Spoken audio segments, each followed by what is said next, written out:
नमस्कार दोस्तों, न्यूज तक की साप्ताहिक सभा में आपका एक बार फिर स्वागत है। और इस बार सभा के सभापति यानी हमारे मेहमान हैं इंडिया टुडे ग्रुप के कंसल्टिंग एडिटर, वरिष्ठ पत्रकार, स्तंभकार और लेखक राजदीप सरदेसाई। राजदीप, आपका बहुत बहुत स्वागत है।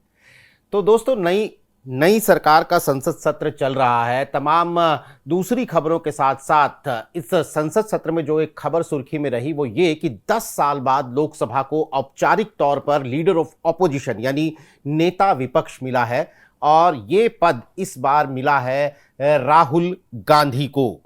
राजदीप, मेरा आपसे पहला सवाल यही है कि राहुल गांधी ने अपने 20 साल के राजनीतिक जीवन में पहली बार एक संवैधानिक जिम्मेदारी ली है। नेता विपक्ष के तौर पर राहुल गांधी के आगे के कार्यकाल को आप कैसे देखते हैं? देखिए नीरज, नमस्कार। न्यूज तक के दर्शकों को मेरा नमस्कार। और आपके सवाल में ही इसका जवाब है।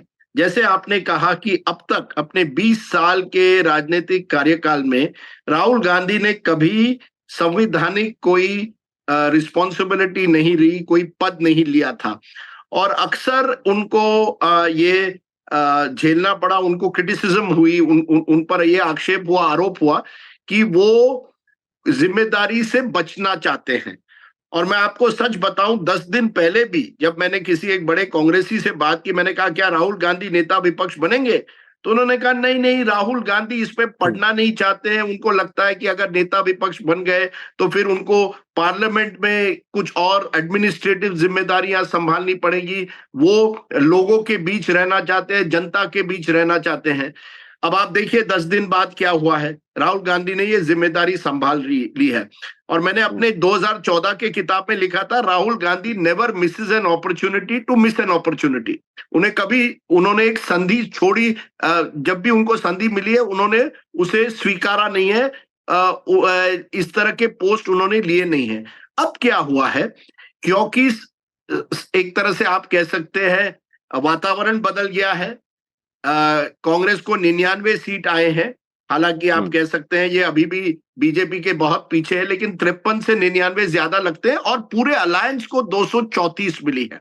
तो एक ऐसे समय जब विपक्ष एक तरह से मजबूत आवाज की एक मजबूती पार्लियामेंट में आई है, तो कई लोगों ने राहुल गांधी पर यह दबाव, मैंने सुना है, डाला कि आपको अब तो ये जिम्मेदारी संभालनी पड़ेगी, नहीं तो आप कैसे लोगों के सामने जाएंगे और कहेंगे कि हाँ, मैं और जिम्मेदारी लेने के लिए तैयार हूं। अगर कल आपको प्रधानमंत्री का चेहरा बनाया गया तो ये जिम्मेदारी लेने के लिए आप तैयार हैं। तो मुझे लगता है पहली बार जो गलतियां राहुल गांधी ने पहले की थी, मनमोहन सिंह के दूसरी सरकार में उनको मंत्री पद कई बार मनमोहन सिंह ने खुद ऑफर किया था, राहुल गांधी तैयार नहीं रहे थे। इस बार मुझे लगता है राहुल गांधी को लगा कि अगर अब नहीं तो कब नहीं, और इसी वजह से उन्होंने ये पद संभाला है। और अब मुझे लगता है वो केवल कांग्रेस ही नहीं, उनको अलायंस की जिम्मेदारी भी लेनी पड़ेगी। वो बात जो आपको एक कांग्रेस के नेता ने कही, वो बहुत से लोग कह रहे हैं कि ये जिम्मेदारी लेने के बाद चूंकि राहुल गांधी की लोकप्रियता, उनकी स्वीकार्यता पिछले 2 साल में सड़क की राजनीति की वजह से बढ़ी है। वो सड़क पर उतरे, लोगों के मुद्दे उठाए और ये यकीन दिलाया कि अब मैं 24/7 पॉलिटिशियन हूं। तो अब जब संवैधानिक जिम्मेदारियां बढ़ेंगी, उन्हें बहुत सारी कमेटीज में हिस्सा लेना पड़ेगा, ज़्यादा एडमिनिस्ट्रेटिव काम करने पड़ेंगे, पीएम के काउंटर बैलेंस के तौर पर एक्ट करना पड़ेगा। तो क्या आपको नहीं लगता कि ये खतरा भी है कि पिछले 2 साल में जो ग्राफ बढ़ा था वो राजनीति कर पाएंगे कि नहीं कर पाएंगे राहुल गांधी? नहीं नीरज, मैं मानता हूं राजनीति में जिस समय आपको मोमेंटम है, और लोकसभा चुनाव के बाद भले ही कांग्रेस को केवल 99 सीटें आई है, मैं केवल कह रहा हूं एक बार फिर, लेकिन मोमेंटम तो है। सबने कहा था कांग्रेस जो है उनको 50 से कम सीटें आएगी, आती है 99, और पूरे अलायंस को 234 आती है। 2 बड़े राज्य महाराष्ट्र और उत्तर प्रदेश में इंडिया अलायंस बीजेपी के आगे रहता है, जो देश के सबसे 2 बड़े राज्य हैं। तो जब आप एक ऐसे समय पर आते हैं जब आपके पास मोमेंटम है, तो आपको उसी समय जिम्मेदारी लेनी पड़ती है। कौन जाने क्या होगा 6 महीने बाद। अगर 6 महीने बाद जब महाराष्ट्र में विधानसभा के चुनाव होते हैं या हरियाणा में विधानसभा होते हैं और वहां कांग्रेस को हार झेलनी पड़ती है, तो मोमेंटम एक बार फिर बीजेपी के पास जाएगा। अब की समय जबकि मोमेंटम आपके पास है, विपक्ष थोड़ा मजबूत होकर पार्लियामेंट में आ रहा है, तो राहुल गांधी के पास मौका है, और मुझे लगता है जब मौका आता है तो मौके पे चौका तो लगाने की कोशिश तो होनी चाहिए। आपकी बात सही है कि कहीं ये ना हो कि आप पार्लियामेंट में विपक्ष बीजेपी आपको एक्सपोज करने की कोशिश तो जरूर करेगा, लगातार करने की कोशिश करेगा। शुरुआत तो हो गई है कि राहुल गांधी को एक तरह से फिर से बीजेपी टारगेट कर रहा है, लेकिन इसके बावजूद मुझे लगता है ये उनके लिए एक मौका है। हाँ, सवाल यह है कि वो इस मौके का किस तरह से फायदा उठाते हैं। एक गलती मुझे लगता है अभी भी कांग्रेस खासकर की कर रही है, उनको मिले हैं 99 सीटें, एक आप सांगली की सीट ले लीजिए और 100 हो जाते हैं, लेकिन 272 से अभी भी कम है, भाजपा के 240 से अभी भी बहुत पीछे हैं। कांग्रेस इस तरह से कभी कभी बर्ताव अभी भी करती है जैसे सत्ता आज ही आनी है या कल सत्ता मिलनी है। कुछ कांग्रेस नेताओं में मैं देखता हूं वो पुराना अहंकार या आप कहिए वो रुतबा एक बार फिर आ रहा है। आपको अगर अहंकार से राजनीति आप नहीं कर सकते, आपको अगर मोदी जी को और बीजेपी को टक्कर देनी है तो वही उसी तरह से देनी पड़ेगी जिस तरह से आपने यात्रा के समय दिया, संगठन मजबूत किया, जनता के बीच गए। अगर राहुल गांधी जनता के बीच एक बार फिर जाते हैं और लगातार ये प्रयास करते हैं कि जनता से कनेक्ट कर ले, जैसे नीट का मुद्दा है जो एक बड़ा मुद्दा इस हफ्ते उठा है, उस पर अगर राहुल गांधी बार बार युवाओं से मिलते हैं, उनके साथ डायलॉग करते हैं, तो उनकी छवि और बढ़ सकती है। तो राहुल गांधी के सामने अब चुनौती है कि या तो आप और आगे बढ़ सकते हैं, मोमेंटम को और आगे ले जा सकते हैं, या आपके जो इर्द गिर्द लोग हैं वो आपको बार बार कहेंगे राहुल अब तो आप प्रधानमंत्री ही बनोगे, तो उनसे उनको सावधान रहना पड़ेगा ताकि वो अपनी पार्टी को और मजबूत बनाए। जब तक कांग्रेस 200 प्लस नहीं बनती तब तक मुझे लगता है कांग्रेस को पूरी तरह से विपक्ष का नेतृत्व करना इतना आसान नहीं रहेगा। जैसा कि आपने ही कहा कि अब एलओपी बनने के बाद राहुल गांधी जो हैं वो विपक्ष में नेचुरल क्लेमेंट ऑफ पीएमशिप भी हो जाएंगे, प्रधानमंत्री के अब वो एक कुदरती दावेदार हो जाएंगे। तो ऐसे में सरकार तो ठीक है, नरेंद्र मोदी तो ठीक है, इंडिया गठबंधन के अपने साथियों को संभालना उनके लिए कितना आसान और कितना मुश्किल होगा, क्योंकि 5 साल तक ये दोस्ती भी तो आगे लेके जानी है। ये बहुत ही बड़ा सवाल है और बहुत ही महत्वपूर्ण सवाल है, क्योंकि देखिए कई राज्यों में कांग्रेस अभी भी इन सहयोगियों पर उनको जिम्मेदारी रखनी पड़ रही है, उन पर वो निर्भर हैं। उत्तर प्रदेश लीजिए, समाजवादी पार्टी को कितने 34-35 सीटें आती है, कांग्रेस को बहुत उसके मुकाबले बहुत कम आई है, मुझे लगता है 4 या 5 आई हैं। अगर आप कंपैरिजन करें दोनों साथ में तो ज्यादा आई हैं, लेकिन सॉरी 6 है कांग्रेस को सर, कांग्रेस को 6 है, लेकिन समाजवादी पार्टी को सबसे ज्यादा सीटें आई हैं। आप बंगाल का उदाहरण लीजिए, वहां 28-29 सीटें ममता बनर्जी को आई है, कांग्रेस को इस समय मुझे लगता है एक मात्र सीट है या एक भी नहीं है। महाराष्ट्र में जरूर कांग्रेस ने अच्छा परफॉर्मेंस किया, वो सबसे बड़ी पार्टी वहां उभर कर आई है। अन्य राज्यों में कर्नाटका में देखिए अभी भी वो भाजपा के पीछे हैं, और कहीं ना कहीं अभी भी कांग्रेस को बहुत मशक्कत करनी पड़ेगी, और खास करके सहयोगियों के साथ, क्योंकि जब पार्लियामेंट का सेशन शुरू हुआ कुछ मुद्दों पर, जैसे डिप्टी स्पीकर का पोस्ट है, ये कहा जा रहा है कि कांग्रेस ने अपने सभी सहयोगियों से बातचीत नहीं की जब वो भाजपा के पास गई और कहा कि हमें डिप्टी स्पीकर दीजिए, और इस वजह से तृणमूल कांग्रेस पहले दिन पर काफी चिड़ी हुई नजर आई। दूसरी तरफ अखिलेश यादव और समाजवादी पार्टी भी अपनी एक तरह से पहचान बनाना चाहते हैं, अपना नेतृत्व जमाना चाहते हैं। अखिलेश यादव भी अब फ्रंट रो पे है पार्लियामेंट में। तो इन सबको आपको साथ लेकर चलना पड़ेगा, जो महाराष्ट्र में हो रहा है। मैंने देखा एक राज्य में नीरज जहां सभी जो अलायंस है एक साथ काम कर रहे हैं इंडिया अलायंस के, वो है महाराष्ट्र। 1-2 सीटों पर नोकझोंक जरूर हुई है, और शायद जब टिकट का वितरण होगा तो और भी होगा, लेकिन कम से कम वो एक उद्देश्य से आगे बढ़ रहे हैं, जो मैं अन्य राज्यों में उसी तरह से देखता नहीं हूं। तो कांग्रेस के सामने ये चुनौती है कि छोटे से छोटे पार्टी को आप आगे ले जाइए। देखिए इंडिया अलायंस में राजस्थान का उदाहरण लीजिए, वहां जिस तरह से हनुमान बेनीवाल या राजकुमार रोहत जो छोटे पार्टियों से आते हैं उनको भी आपने टिकटें दी, ये एक अच्छा संकेत है। इसका मतलब है कि कांग्रेस कभी कभी पीछे भी हटने के लिए तैयार है। एकला चालो रे से अब राजनीति नहीं चलेगी, और राहुल गांधी के सामने ये एक चैलेंज है। मैंने सुना है कि अब वो सभी नेताओं से रेगुलरली बात कर रहे हैं, फिर वो अभिषेक बैनर्जी हो, अखिलेश यादव हो, एमके स्टैलिन हो, सुप्रिया सुले हो, इन सब से बात करके वो कह रहे हैं आगे बढ़ेंगे पार्लियामेंट में। लेकिन पार्लियामेंट के बाहर भी जब चुनाव आएंगे, किस तरह से उनके साथ संबंध रहेंगे, ये राहुल गांधी के सामने एक चैलेंज जरूर है। बिल्कुल। राजदीप, आपके इस हफ्ते के कॉलम से मैं एक रेफरेंस लेते हुए ये सवाल ले रहा हूं कि ये कहा गया कि गठबंधन की मजबूरी और विपक्ष की मजबूती को देखते हुए नरेंद्र मोदी उस ठसक से काम नहीं कर पाएंगे जिस ठसक के साथ वो 10 साल से कर रहे थे। लेकिन सरकार तो ऐसे ही काम कर रही है जैसे 400 पार हो गया हो, जैसा आपने लिखा भी। तो क्या ये अंदाज जारी रहेगा सरकार का, या रख पाएंगे वो ये अंदाज जारी? देखिए नीरज, जिस तरह से कांग्रेस गलत फहमी में ना रहे कि 99 सीट आने का मतलब ये नहीं है कि आपको 272 आ गई, आपकी सरकार बनने जा रही है, उसी तरह से बीजेपी भी इस गलत फहमी में ना रहे कि 240 सीट हमारी आई है, एनडीए की 293, इसका मतलब है वही मजबूती से, वही वन वे ट्रैफिक से वो अपनी राजनीति कर पाएंगे कि जैसे उनको 400 मिल गए, 400 पार हो गए।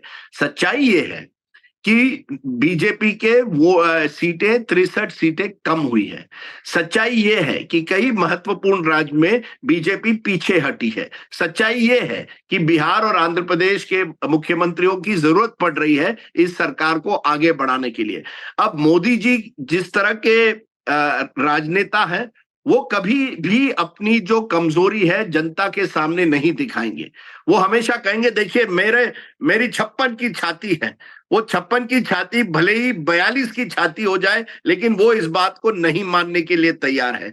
ठीक है, ये उनकी कार्यशैली भी है, ये उनके कार्य करने का काम है, लेकिन इस तौर तरीके में कहीं ना कहीं उनको भी थोड़ा विचार करना पड़ेगा कि अब आपको लोगों के साथ काम करके आगे बढ़ना पड़ेगा, नहीं तो हर मुद्दे पर विपक्ष आपको घेरने की कोशिश करेगी।